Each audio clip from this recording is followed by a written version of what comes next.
Welcome to the Whole Athlete Podcast, where we focus on discussing topics to help you become a fat burner, optimize health, and improve performance in life and sports. Transform the whole you from the inside out with the holistic method. Let's dive in. Here's your host, Debbie Potts. Hey everybody, it's Debbie Potts, the host of the Whole Triathlete Podcast, doing another special edition of the show for sharing the IRONMAN Hawaii World Championship experience with you. And today I have a guest host on the show today from Colorado, Mr. Rich, who is a podcaster himself. So I'll let you come on the show and introduce yourself, Rich. Yeah, okay. Thanks, Debbie. And thank you for setting this up. This is kind of a new experience. We're both kind of interviewing each other about our experience in Hawaii. And yeah, my name is Rich Soares. I am the host of the Mile High Endurance Podcast. We are based here in Denver, Colorado. I actually host another show called 303 Radio, and that is a part of the 303 Endurance Network. And on the island, I was really kind of representing both Mile High Endurance and 303 Endurance Network. And yeah, we had a small team out there. Yeah. So you've been coming here how many years and representing your business? Yeah. This is my second year. And our focus on the island is really covering for, as it relates to 303 Endurance Network, covering our Colorado-based age groupers and professional athletes. And so what we do, my role during the course of the week is to capture as many of their stories for interview podcasts, audio podcasts that we publish throughout the week. And a lot of them are just kind of human interest stories, but some of them are some of the professional athletes and their preparation. And, you know, we get to know a lot of these athletes throughout the course of the year. So we know their story. We know what races they qualified at. So we can kind of bring that to light for our Colorado audience. Some of the interviews we also play to the Mile High Endurance Podcast audience, which is more of an international audience. So you are going there on like the week before because there's so much going on in Ironman. I got there Tuesday night, and I know the Race Expo to me is great to connect with other industry leaders and new companies coming out, and the whole triathlon world seems to be there. So when did you arrive? And up to the race days on the Saturday, if people aren't aware of that. But there's so much going on that week. So kind of share what you learned and did that week. Yeah, absolutely. So I'll tell you, I arrived on Tuesday afternoon, so about the same time. And by that time, it almost feels like half the week is gone. The previous year, we got there on Saturday. It was great because we actually kind of got there before the Ironman Village got set up. And as you know, the vendors were just starting to arrive and put things together. Man, once you drop in the middle of the week, everybody's already there. Everything's already set up and things are already going 100 miles an hour. And you're right, it's hard to imagine, unless you've been there, the scale of this in terms of how many people from this industry participate in this. I mean, everybody who's in this industry is there. And of course, you've got not only the professional athletes that are racing, but all of the, legacy professional athletes that have raced there before and, kind of brought the history of the sport to where it is today. All of the former champions are there. It's actually quite an experience.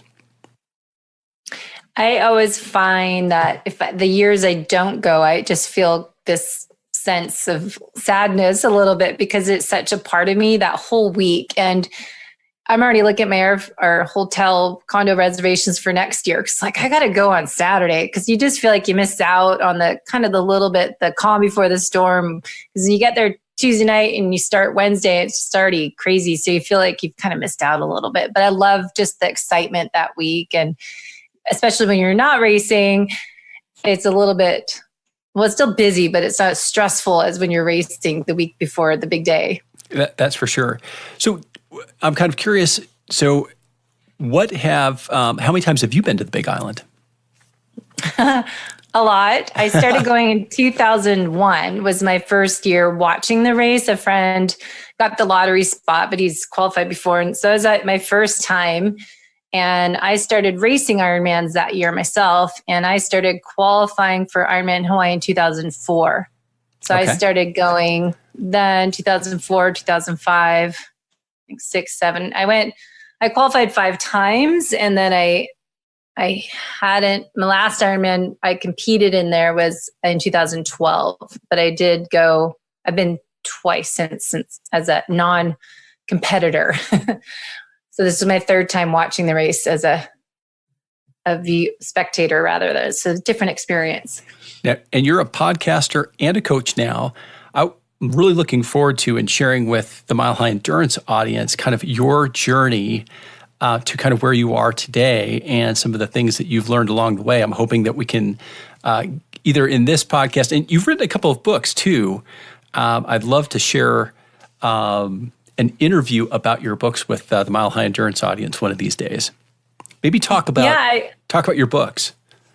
Well, that's kind of why I decided to go last year to watch the race and I published my book on Amazon called Life is Not a Race, based on my very personal story of being a competitive athlete. I don't ever say this, but other people say world-class athlete. I always feel weird saying that, but I competed in races, Ironman since 2001 and ended in 2012 and started in 2013. I just got March approximately, I got really fatigued and couldn't train. I couldn't ride my bike and started to have all these problems. So I decided to write a book about it to kind of go back and look at where were my red flags? How did this ever happen from being, World Championship Ironman Hawaii? I was 11th in my age group and then feeling fit and strong and fast. And then I just had nothing. So kind of why I went to Ironman Hawaii this year and went last year was, I need to share this story because I don't want anyone to go through what I've gone through the last 5 years and not be able to train and race and do something, a sport that you love and you have fun. It makes you happy. And last year I set up a little table in front of Bike Works, a pop-up shop kind of by the old Lava Java. And I just had a little stand and had my books there for sale and was talking to different podcast fans and just doing some nutritional therapy consults. And then this year I thought, you know what, I want to be more involved in podcasting and sharing this as I started doing more videos for the podcast the last year. It's kind of 5-minute interviews with people and just sharing that experience for listeners and people that can't be there, like Facebook Live, I did a lot of, and just sharing that so people can learn more about Life is Not a Race. And what I called my other manual I created in programs called the Holistic Method, that to really train and be an athlete of any level, not just Ironman elite level, but there's so much we need to look at that we'll get to today or another time, but talking about our training, but also nutrition, sleep, stress, movement, digestion, gut health, hydration, happiness are the 8 elements of the holistic method. So my mission was, can I connect with other companies at Ironman this year and talk about how to incorporate the holistic method and create, with USA Triathlon, trying to do webinar with them, and Training Peaks, how you can incorporate all these metrics into a Training Peaks plan. And I'm talking to Garmin. So just as I told my clients, I didn't really say I was going to Hawaii because no one really understands that. I just said, I'm going to a triathlon conference, because you're really just going to the World Triathlon Trade Show in our industry. And this is just where you go meet and connect with everyone. So the race week was really important to me, but also race day to be able to be on the media podcast side was pretty exciting.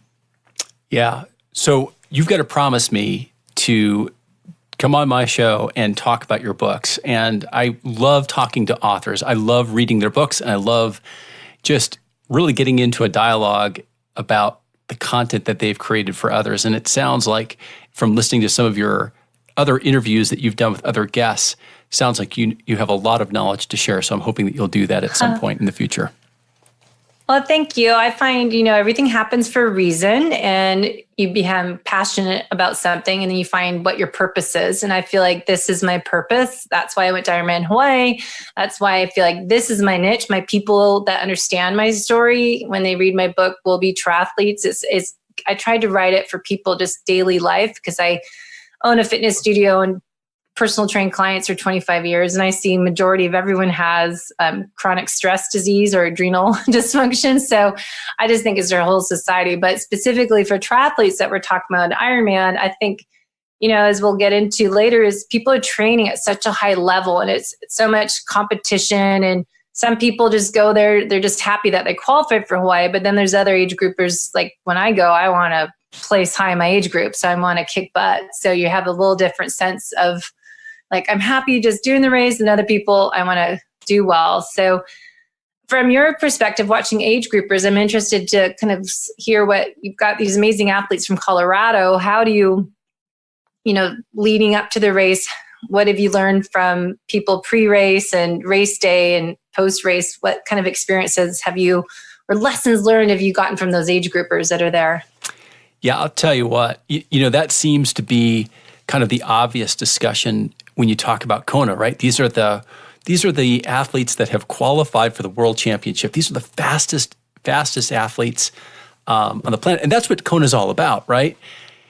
But it's funny. There are these stories that you see on NBC. These special human interest stories, and you think when you see these stories, wow, that's an amazing story. That's got to be, they've got to be pretty rare stories. But when you spend time on the island, you get to know the athletes that are racing there. What you find out is that there are probably 100, 200 stories that are just that special. Part of what we did in the days leading up to the race is we did these interviews with a lot of athletes. And a lot of times we got into these interviews not realizing how special their story was. It wasn't until we were actually in the interview talking to them that we got to learn how special their story is. And I'll give you a couple of cases in point. AJ Johnson is an athlete who raced. He actually works for Triathlete Magazine. He's a coach. He actually used to be professional at one point, I believe. And he had this story. He had been coaching an athlete. His name is Joe. Joe was overweight. I think he was in the neighborhood of 300 pounds. He had this goal of training and racing an Ironman one day. He did. AJ got him to his goal. His new goal was to get to Kona someday. Now, he wasn't going to get there probably on performance qualification. His path to get to Kona was the Legacy program. And over the course of several years, I think it was a few years, AJ and Joe worked together. They actually became pretty good friends along the way. Joe got married. AJ was in his wedding. I think he was actually his best man. They started taking family vacations together. They became closest of friends. Joe qualified for Kona through the Legacy program last year. This past spring, Joe passes away. Oh. AJ and Joe's wife approach Ironman to figure out what they're going to do about this slot. Long story short, the outcome is AJ ends up racing for Joe. AJ races Kona with a vial of Joe's ashes around his neck. Joe's wife is there to watch this. AJ's wife and kids are there to watch this. I'm doing this interview at Lava Java on the second floor. AJ's crying. I'm starting to cry. Everybody that's watching, the waitresses are starting to cry. I mean, and it's a video that's posted on 303 Triathlon's Facebook page if anybody wants to watch it. It's amazing. It's heartbreaking. It's heartwarming. It's inspirational. It's heroic. And you think, well, how many times could that kind of a story happen? And a little later in the week, I am setting up additional interviews. We've got this gentleman, Eric Manser, who is a blind athlete, and he is going to be led by a coach who I know who works for San Zigo, Matt Smith. And this is how small of a world it is. I'm in the media room setting up these interviews, meeting people in the lobby at the King Kamehameha Hotel. I go out to the lobby to meet up with Matt Smith and Eric Manser. And who happens to be in the lobby? But AJ and Joe's wife and AJ's wife and kids. I mean, it's unbelievable. And of course, got to do an interview about this fantastic story about Eric Manser, blind athlete doing Kona, who, by the way, has the world record for the fastest Ironman for a blind athlete. And he and Matt successfully completed the race. So, the funny thing is, there's those stories. Then, I didn't actually get the chance to interview this person directly, but we all got to witness the gentleman who crossed the finish line, who had the cutout image of himself with an image when he was 500 pounds. And he crossed that finish line at 250 pounds. Absolutely amazing story. He does this. Then the following night, maybe 2 nights later, one of my colleagues is coming back from Hawaii to Colorado, happens to be in the Honolulu airport with this gentleman's kids, and strikes up a conversation with them and ends up conducting an interview with them. And turns out that what they said is, we finally have our dad back. For years, Aww. He couldn't make it to sporting events the kids had. They wouldn't go out on they wouldn't go on vacation. Their dad wouldn't take his shirt off. He was just embarrassed, right? His name is Marcus. I can't remember his last name at this point. They have their dad back. He is doing an Ironman with his daughter next year. His son is doing a marathon next year. His son has lost 70 pounds. The whole family, the whole family's trajectory has changed because of this man's inspiration. And you know what this man's inspiration was? What his inspiration was to make this change? He had a colleague at work who was dying of cancer. This colleague at work said, I have an incurable disease. I'm going to die from my disease. Yours is curable. Mm-hmm. You can do something about it. That was his inspiration. Wow. So you think of Kona, right? You think of, oh man, it's the Ironman World Championship. And, you think of, wow, we're going to hear the story about the world record being broken. We had 2 pros break the 8-hour record. We had the female and male bike course records broken. We had the female and male swim course records broken. That's kind of what you expect about Ironman, but what you don't expect are these super huge inspirational stories like this. So when I think about the things that I took away from Kona, yeah, it was great being there for the 40th anniversary. It was great being there for, these records to be broken. It was great going to the Thank God I'm Not Racing party. It was great going to all of the other mixers and whatnot. The most important souvenirs I took away were the ones that, honestly, and I know this sounds a little mushy, but the ones that really are printed on my heart forever. Definitely, for sure. That's a whole different experience than watching the pros all day. I think is that age groupers and those inspirational stories that just bring chills listening to you talk about it and tears in my eyes, because it is like, we got the media emails from Ironman each day, and it would show we got a copy of all those inspirational stories, and to talk to those people directly and hear from them just how much of a difference finding fitness and finding something you love to do, and showing what triathlons mean to some people, how they enjoy doing a sport, and that makes them move more and obviously get healthy and lose weight along the way, doing it the right way. But that's great that they were able to run into those people at the airport, because that's a unique, special side of the story to hear it from his kids firsthand. It's amazing. Isn't that amazing? Yeah. So were you at the finish line watching those guys finish towards the end of the night? You stayed till midnight? Yeah, absolutely. Yeah, it's a long day. We got up at 4:00 in the morning. And like you said, we met heading down to the Media Zodiac boat so that we could watch the pros take off from the water. And we stayed. Of course, we were there on the media platform when the pros came through, and then we'd kind of go back to the media room and do our stories and whatnot. But yeah, by the end of the evening, the stories are done. Most of our social media is done for the evening, and we're there to watch the last finishers. And that, of course, is really such a special time because you get to see, again, some really incredible stories like that gentleman, Marcus, the 500-pound gentleman who crossed pretty close to midnight.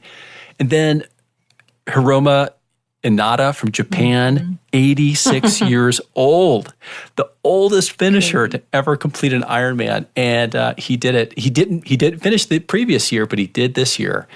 We were there until the last, until they closed the finish line. And that, if you haven't seen that, I mean, that's another story about Ironman and Ironman World Championship in Kona that's really special because, even though it's Ironman branded, I mean, let's face it, the people of Hawaii run that race, right? That's their race, and it has their special touch. And the race opens before the drums even start, before the cannon goes off, and the drums start. They start by bringing the island elder out, this little frail woman. I don't know her name, but she's this little frail woman. She's on a wheelchair. They bring her out, and she sings the Aloha Prayer to open the race. And that's really special. And at the end of the evening, after the cutoff happens, they bring the fire dancers out. They get on either side of that finish line. They do the fire dance. And after the fire dance is done, they invite as many people as can get down and hold hands around the finish line. Andrew Messick, the top pros, the legacy pros, anybody who's everybody is inviting just normal folks, you and me, to come down there, hold hands around the finish line, and they wheel the island elder back out. And she sings the Aloha Prayer again to close the race and close the day. And, it's like at that point, what is it? Almost 1 o'clock in the morning, Yeah. That's magical. Yeah, I must admit, I missed that part. I always say I'm going to stay. We left at 11:40. I was going to fall over. So I know, every year it's that's the best part of the day is that finishing time. And it's so hard. You just those people are out there. I got to stay out here. And it, the way they finish it with that fire dance and everything is just so magical. And just love watching that finish. It's just amazing. But the beginning part, have you been out in the boat before? That was my first time being out in a raft with the pros, watching them start. No, last time I did it from the shore, which was a great experience too. You've got the media pass. You can get out there on the pier where a lot of folks can't, which is still a great experience. And actually, it afforded me the ability to actually record the start as a little soundbite for the podcast, which I really enjoyed. But no, this is the first time I've been out on the boat, and that is just a super special perspective. I mean, come on, you tell me, right? We were 15 feet from some of the pros that were in the water? Yeah. I know that was pretty crazy. I wish we could have kept going, but we went and watched the men, and then we were right beside them, and then they turned around and went and watched the women start, and then they bring us back in to watch the age groupers on the dock. But it was, it's just amazing to be right there. And there's dolphins we saw jumping in the air, and it was just amazing start of the day. And to see those people swim, those guys swim so fast that they're just unbelievable. So it's crazy how strong and fast those guys are in the age groupers. To start, when I used to do Ironmans, we would now they split it up, but you used to have all the men and women at once, and the pros would go, and then 10 minutes later, whatever it was, 15 minutes later, I think they did 6:45, then we'd all go at 7. So it's so nice to not be so on top of each other as we used to be. Now at regular Ironmans, they have that gradual waves start. So it is nicer to swim than swimming with 2,000 people at once. It's a lot safer. It is a lot safer. It does seem to take away a little bit of the mystique and the kind of panache of Ironman a little bit, but I totally get it and support it. And I know. Well, that's what I was thinking how they do it, because it used to be everyone starts at 7 a.m. and you have to be done at midnight. And I was wondering, well, how they start it, everyone has to be finished at midnight if they didn't start right at 7 a.m. So it's I think that the most terrifying thing I've ever done is do the Coeur d'Alene mass start, where you've got nearly 3,000 people on the beach, all starting at the same time, 2 laps, rough, cold water. I mean, but anyway, it's all right. I did that and I thought I died. I never had the worst swim experience. I literally was going under and I was like, I'm drowning, I'm going to die, hyperventilating. And it was so cold. And I finally got back up to surface, but then people are swimming on top of you. So it's a good example why they probably need to finally change how they do that swim start, because my family was on the shore wondering where I was. And I was like 20 minutes behind everybody. So great. Okay, so we've been talking a lot about my experience at Kona and some of the work that I did there. You mentioned earlier that it's kind of this kind of industry. It's almost like an industry meeting. If you're just an athlete, you're racing, you're having a completely different experience than the people who are in this for the business, right? So from a business perspective, what is your experience in terms of how effective Kona is from a networking and business development perspective? Great question. That was kind of what I figured out last year. It's like, gee, if I want to grow my product, the holistic method for athletes and training the whole athlete from the inside out, in my book, Life is Not a Race, this is the market and this is where to connect, because there's so many. That's why I had to go this year. I thought this is how I connect with people live and have those live interactions, and every company seems to be there. And I did lots of little videos with people that I'm doing interviews, 30-minute interviews on the podcast, but I just did like 5-minute videos. So every one that has a new product or major companies as Training Peaks and Garmin and just a different people in the Race Expo is just a great way to connect with people. And then, as I said, I was trying to figure out how to create an online program with the holistic method and incorporating maybe a Training Peaks program or, Garmin, so you can track all these things I want people to track for recovery and repair so they avoid adrenal fatigue. So that's kind of what I find for my own self, trying to share my story, Life is Not a Race, and talk about adrenal fatigue for endurance athletes, and as a nutritional therapy practitioner, how to bring that into the industry. This is really the only place to go to. There isn't anything else in our industry. Right. Now, obviously, you've qualified for Kona how many times now? 3, 4? I did 5. I qualified 5 times. I did, I think 15 Ironmans total, but yes. Okay. So you've got a lot more experience qualifying for Kona than I have, because I've never done it. Would you tell the listeners kind of what were some of the sacrifices that you had to make to qualify for Kona?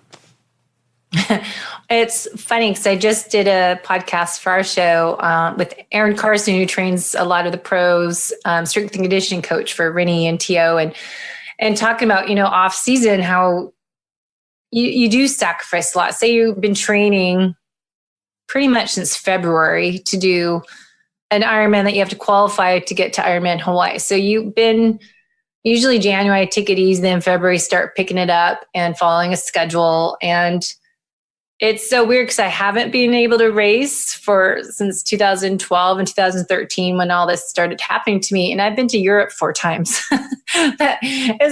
You realize you don't go anywhere. Every Saturday I'm out there swimming and then long bike ride and then a run. And then Sunday, every weekend was a long run. So I never wanted to go out of town because I'd only go out of town because it was a race for 2001 to 2012.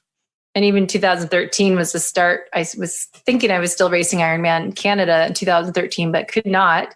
But yeah, that was my life. And it becomes your routine, and that's your world, and that's what you do. It's just, I even still swim at lunchtime, and I go run 3 days, and I bike, but not nearly as long as I used to. But it's just becomes your way of life, and you create, this is my personality. And this is like everyone would ask, when's your next race, Debbie? They just always think I'm racing and competing all the time, which I was. But then I didn't realize that until after I stopped racing, that people ask me that question all the time, that you had the reputation of Debbie, this triathlete and marathoner that was always doing something.